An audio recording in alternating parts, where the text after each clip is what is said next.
kategori kognitif ya. Pengetahuan itu yang paling rendah itu pengetahuan atau hafalan. Ya. Tetapi orang-orang Arab ini membangun memang dari fondasinya, Pak. Ya. Jadi nggak bisa orang itu langsung melompat, langsung menganalisis, nggak bisa.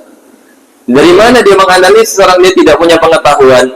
Ya, apa dasar teorinya? Dia nggak tahu. Terus bagaimana mungkin dia bisa menganalisis?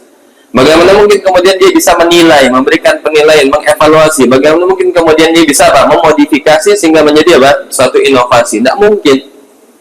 Kalau dasar ya pengetahuannya itu dia tidak kuat.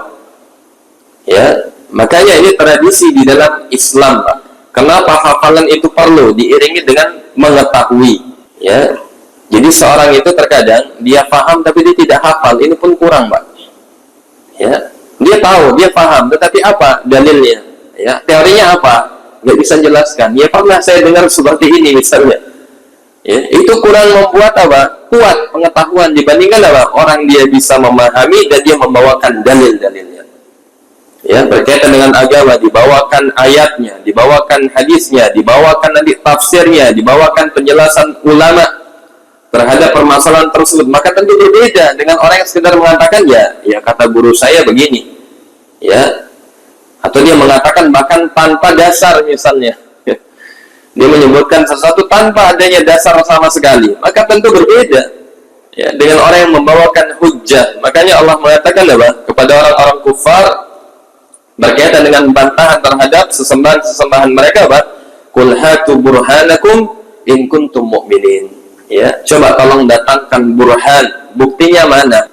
Ya, kalau memang kalian orang-orang yang beriman. Ya, maka tradisi hujjah, dalil itu tradisinya siapa? Ya, umat Islam, ya, dari zaman terdahulu. Mereka harus paham dan bahkan mereka pun menghafalnya, Pak. Ya, sebagaimana siapa? Ya, yang kita sebutkan tadi. Ya, sebagaimana Mujahid, sebagaimana Qatadah, mereka tidak hanya hafal, ya, mereka tidak hanya tahu, bahkan mereka sampai hafal terkait dengan suatu ilmu. Ya, maka dua hal ini harus diiringi. Ya, kita bisa baca Quran, kita paham Quran, lebih bagus lagi ditambah kita hafal Quran. Ya, sehingga nanti kalau ditanya apa dalilnya, disebutkan dalilnya, tentu ini lebih meyakinkan. Ya, dibandingkan seorang ya kurang lebih ada di Al-Quran begini dan begitu. Ini ilmunya tidak kokoh, ya, rapuh. Ya, makanya Islam itu mengajarkan kepada kita bagaimana ilmu itu di atas segala-galanya. Ya, dari sisi pemahaman juga dari sisi apa? Ya, bagaimana periwayatan termasuk adalah hafalan di dalamnya.